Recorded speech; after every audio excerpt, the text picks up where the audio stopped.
Welcome बच्चों, आज हम कक्षा 9 क्षितिज गद्य भाग का दूसरा पाठ ल्हासा की ओर के प्रश्न उत्तर करेंगे।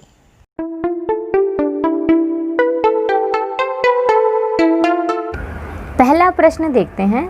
थोड़ला के आखिरी गांव में लेखक को भिखमंगों के वेश में होने के बावजूद भी अच्छी जगह मिल जाती है, जबकि लेखक जब 5 साल के अंतराल में फिर से आते हैं तो भद्र यात्री के वेश में होने पर भी उनको सबसे गरीब झोंपड़े में ठहरना पड़ता है।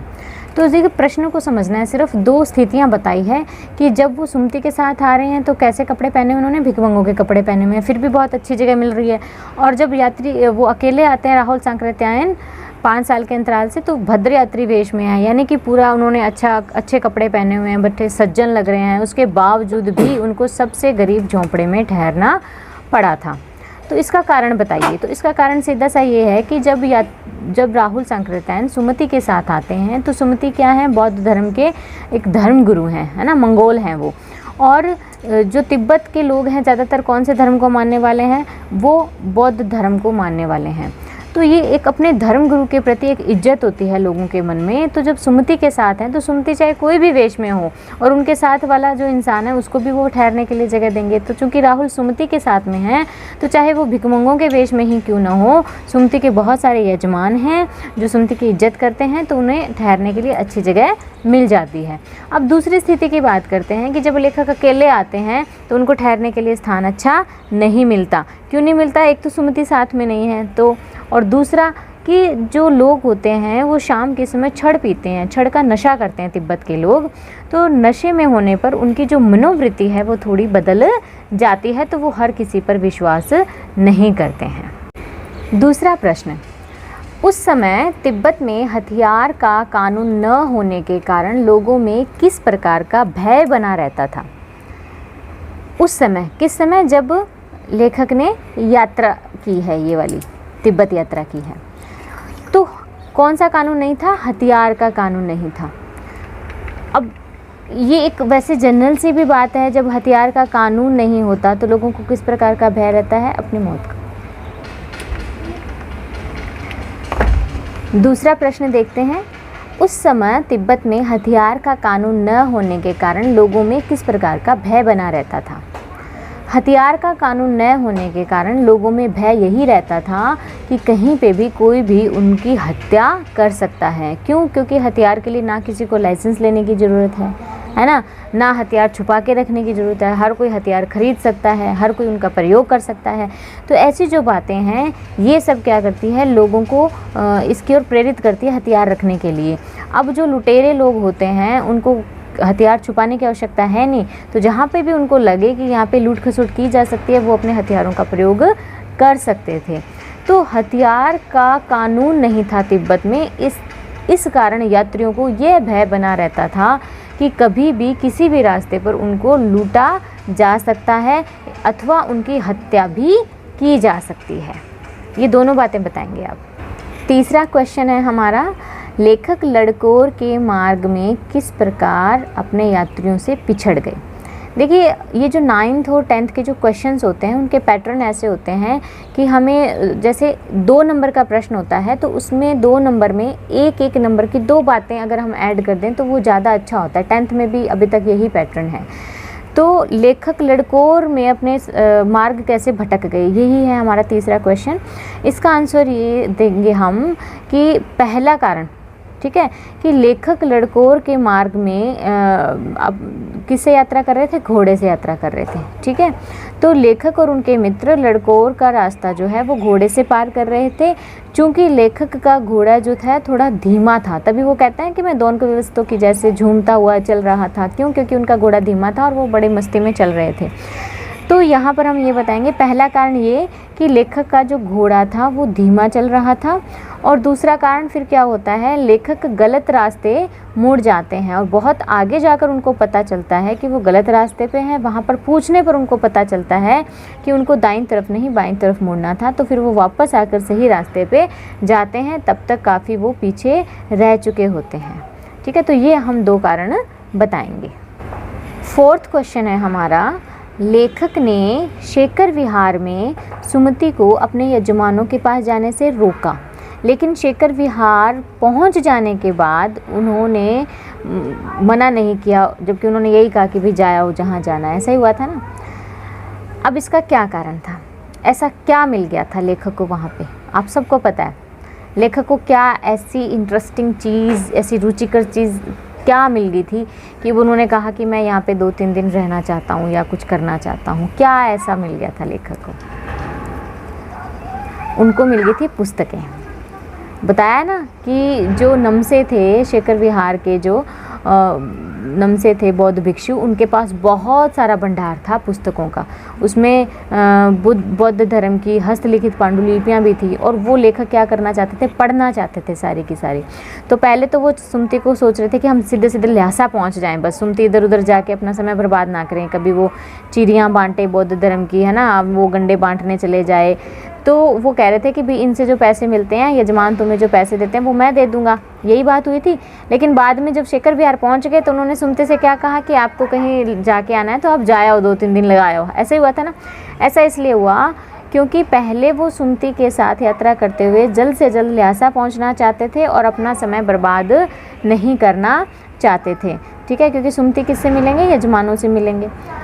जब वो शेखर विहार पहुँचे तो बौद्ध भिक्षु नमसे के पास में बहुत सारी पुस्तकें देखी उन्होंने, और अब लेखक की इच्छा हुई कि मैं उन पुस्तकों को पढ़ लूँ। तब उन्होंने सुमति से कहा कि आप 2-3 दिन लगा आइए, अपने यजमानों के पास जा आइए।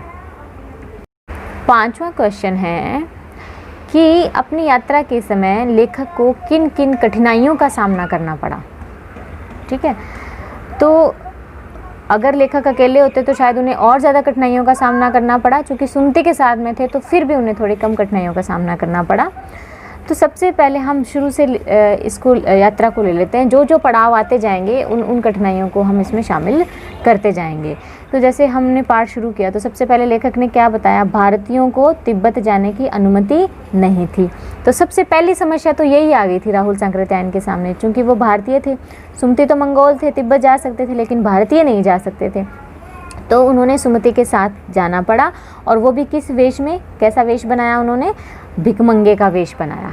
ठीक है, तो पहली यही समस्या थी उनके सामने कि भारतीयों को तिब्बत जाने की अनुमति नहीं थी, इसलिए उन्होंने भिखमंगों के वेश में यह यात्रा की। पहला तो ये हो गया। दूसरा, और क्या कठिनाइयों का सामना करना पड़ा उन्हें कि जो रास्ते थे वो बहुत ही कठिन थे, मुश्किल रास्ते थे, थका देने वाले थे, घुमावदार थे, उबड़ खाबड़ थे, है ना। दूसरा हम ये लिख देंगे। तीसरी कठिनाई ये लिख देंगे हम कि जो सुमति हैं वो बार बार क्या करना चाह रहे थे, अपने वो जो बोध गया से लाए हुए चिड़ियाँ बांटना चाहते थे। तो उसमें लेखक अपना समय ख़राब नहीं करना चाहते थे। ठीक है, एक ये भी समस्या थी उनके सामने। एक समस्या ये भी थी कि लड़कोर के मार्ग में लेखक का घोड़ा जो है वो पीछे रह गया था, है ना। ये भी थोड़ा उनका समय भी लगा, वहाँ पे ज़्यादा थकावट भी हुई, तो वो मार्ग भी भटक गए थे। चौथी समस्या। 5वीं समस्या हम ये लिख सकते हैं कि उनको एक जगह याद है आपको जहाँ भरिया नहीं मिला था उनको, और उनको खुद को अपना सामान अपने कंधों पे उठा करके बहुत ही ऊंचाई चढ़नी पड़ी थी।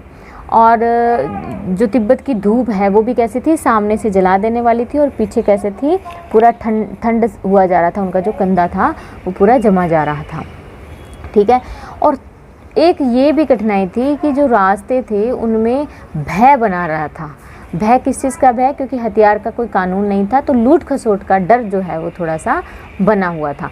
इन सब बातों को हम इसमें लिखेंगे। अब ये जो 6th क्वेश्चन है हमारा, बहुत ही इम्पॉर्टेंट प्रश्न है, ये बहुत ही महत्वपूर्ण प्रश्न है परीक्षा की दृष्टि से भी, कि उस समय तिब्बत का समाज कैसा था, यात्रा वृतांत के आधार पे बताइए। यात्रा वृतांत, ये चूँकि जो गद्य शैली है वो क्या है, यात्रा वृतांत है। तो इसके आधार पे हमें ये पता करना है कि जो उस समय का तिब्बती समाज था वो कैसा था। तो सबसे पहले तो हमें ये पता चलता है इससे कि जो वहाँ की औरतें पर्दा नहीं करती थी। ठीक है, पर्दा प्रथा नहीं थी। ठीक है, अच्छा, आतिथ्य सत्कार भी कुछ था लोगों के अंदर, जो वो लोगों को अंदर आने देते थे, लेकिन नशा करते थे, नशे की प्रवृत्ति भी थी। तो शाम के समय वो छड़ पी करके मस्त हो जाया करते थे और उस समय वो किसी पे भरोसा नहीं करते थे। ठीक है, और ये लिख सकते हैं कि जो वहाँ हथियार का कानून नहीं था, इसलिए लोगों में एक लूट खसोट का भय भी बना रहता था, यानी सुरक्षित नहीं अपने आप को लोग समझते थे। फिर वहाँ की जागीरदारी प्रथा जो है उसके बारे में भी हम लिखेंगे कि जो भूमि जो थी खेत की, वो छोटे छोटे भागों में बटी हुई थी, छोटे छोटे जागीरदारियों में बटी हुई थी, और जो उन सब की देख रेख कौन करता था, वहाँ का जो बौद्ध मठ था उसका जो प्रधान भिक्षु होता है वो उन सब की देख रेख करता था। और वो जो प्रधान धर्मगुरु जो होते थे मठ के, उस पर्टिकुलर एरिया के, यानी वो जो उस स्थान के, उनको लोग कैसे मानते थे, किसी भी भगवान से कम नहीं मानते थे, यानी उनका जो हर आदेश था उनकी अनुपालना करते थे। यानी बहुत सारा हिस्सा जागीरदार क्या करते थे, जो अपने थोड़ा हिस्सा अपने पालन पोषण जितना वो रखते थे, और बहुत सारा हिस्सा कहाँ चला जाता था, बौद्ध मठ को दे दिया जाता था। और जो काम करने वाले जो मजदूर थे, खेतों में जो काम करने वाले कृषक थे, वो भी बेगारी में मिल जाते थे, यानी सिर्फ खाने जितना अनाज पा करके वो काम भी कर दिया करते थे। तो ये सारी तिब्बत की सामाजिक और सांस्कृतिक स्थिति में हम इसके बारे में बताएंगे।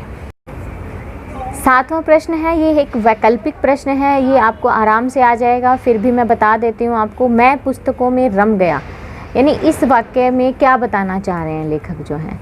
तो सीधी सी बात है, मतलब लेखक जो हैं वो पुस्तक पढ़ने के अंदर लग गए थे, यानी पढ़ने में रम गए थे पुस्तक। ठीक है, ऐसे नहीं है कि पुस्तक के अंदर चले गए थे, समझ आ गया, पुस्तक पढ़ने में रम गए थे। ये वैकल्पिक प्रश्न है, इसका जो सबसे पहले वाला विकल्प है वो इसका सही उत्तर है।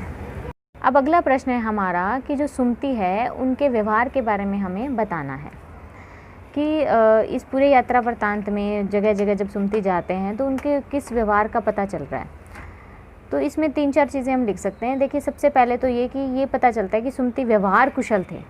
व्यवहार कुशल, देखो जो लोग व्यवहार कुशल होते हैं तभी तो उनके इतने जानकार मित्र होते हैं, है ना। और दूसरे, धर्मगुरु बहुत अच्छे थे, धर्म के जानकार थे। ये अलग अलग पॉइंट्स बना करके भी हम लिख सकते हैं कि व्यवहार कुशल थे, धर्मगुरु थे, धर्म के अच्छे जानकार थे, है ना। और उनको यात्राओं का बड़ा शौक था, तभी तो इतने घूम रहे थे। यायावारी बोलते हैं जो यात्राओं का शौक रखते हैं, जो लोग घुमक्कड़ होते हैं, घुमक्कड़ प्रवृत्ति के होते हैं। तो ऐसे भी लिख सकते हैं कि सुमति जो है घुमक्कड़ प्रवृत्ति के थे, है ना। और एक बार देखो लेखक ने बताया था कि जब वो मार्ग में पीछे रह गए थे, आगे सुमति उनका इंतजार करते हुए मिले, गुस्सा हो जाते हैं, है ना। तो उस वहाँ पर क्या बात निकल कर सामने आती है कि सुमति जो क्या है, नाराज़ होने के बाद में बहुत जल्दी मान जाते हैं। ये वाला पॉइंट भी हम लिख सकते हैं। तो कौन कौन से हो गए कि सुमति क्या है, व्यवहार कुशल है, सुमति को यात्राओं का शौक़ है, बहुत अच्छे धर्मगुरु हैं और धर्म के बहुत जानकार हैं, और जितना जल्दी नाराज़ होते हैं उतना जल्दी मान भी जाते हैं।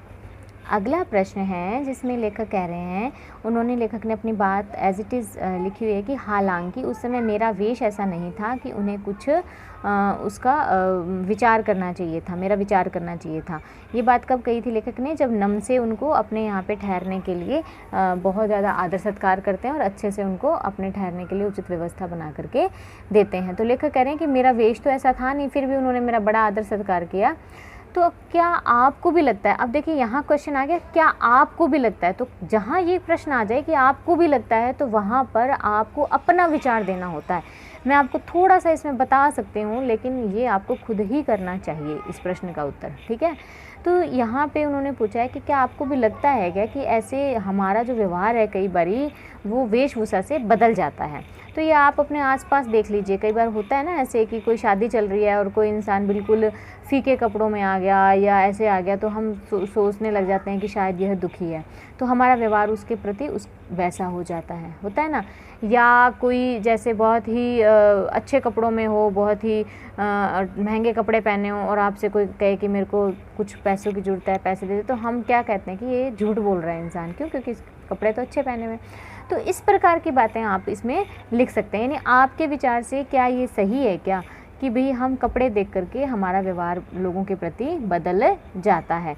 तो मेरे हिसाब से, मेरे विचार से तो ये बिल्कुल सही बात है कि ये सच है कि कई बार कपड़े देख के हमारे व्यवहार बदल जाते हैं, लेकिन हर बार ऐसा होना नहीं चाहिए। क्यों? क्योंकि जैसे बहुत सारे लोग होते हैं जो साधारण रहना पसंद करते हैं, चमक-धमक पसंद नहीं करते हैं, या बहुत सारे लोग ऐसे होते हैं जो ज्ञानवान होते हैं और लेकिन उनके पास अच्छे वस्त्र नहीं हैं, तो इसका मतलब यह नहीं समझना चाहिए कि वह व्यक्ति ज्ञानी नहीं होएगा, ठीक है? ऐसा होना नहीं चाहिए, लेकिन ऐसा होता है। अब आप इस प्रश्न का उत्तर अपने विचार से लिखेंगे, अपने विचार के हिसाब से देंगे इस प्रश्न का उत्तर। वीडियो को पूरा देखने के लिए आपका धन्यवाद।